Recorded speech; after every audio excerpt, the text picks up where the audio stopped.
So, Inda, could you tell us about SRV product in general? What kind of product is it, and how about how is that regulated? Sure. So, Sean, let me just set out the rules of the framework that the SRV program operates under.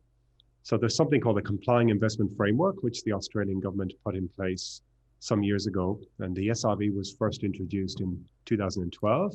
And then it was revamped in 2015, in July 2015, when the government put in place the rules which are currently in place. And the complying investment framework was put in place by a government department called Austrade, and they are still involved in the program, which is now overseen by the Department of Home Affairs.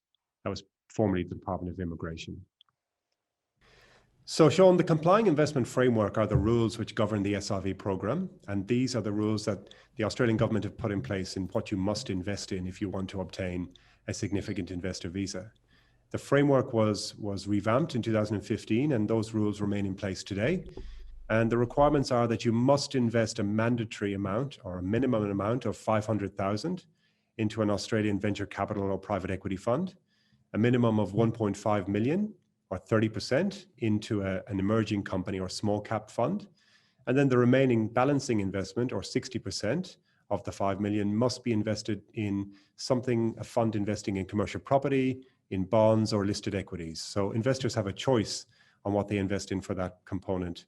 And generally, they will choose the investment that matches their preference for risk and return for that. For example, if you are very risk averse, you want a lower risk investment, then something like corporate bonds would be suitable for the balancing investment. If you want to get a higher return, but are happy to take higher risk, then you would invest in listed equities for the balancing component. So, can I say that all of the SRV products that are allowed for the visa are highly regulated? They must be monitored by a government body. And how does the government check the compliance of the funds? Sure, that's a good question. So, in terms of regulation, Australia is actually a very sophisticated and quite a well-established financial services market. You know, this is the industry here, the funds industry is been in place for many, many years because Australia has got something called compulsory superannuation. So everybody who works here must contribute a portion of their salary into their superannuation. As a result of that, it's a very well-regulated market. And the regulator for fund managers are called ASIC, the Australian Securities and Investments Commission.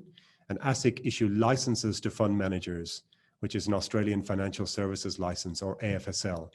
Now, in order to offer funds to SRV investors, you must have an AFSL, and that's governed by ASIC, the Australian government. And it's quite a strict governing regime that they put in place. Now, in addition, with SRV, you've also got the Department of Home Affairs. They're the people who issue the visas, and they will also check to make sure that each investor has invested in the investments that they're required to. And they will require the fund managers to make a declaration at the beginning and at the end of the visa period to confirm that the investor has made the complying investments for a continuous period of 4 years. And if that's been in place and the investor has also fulfilled the minimum number of days in Australia, then the investor is entitled to permanent residency at the end of the visa.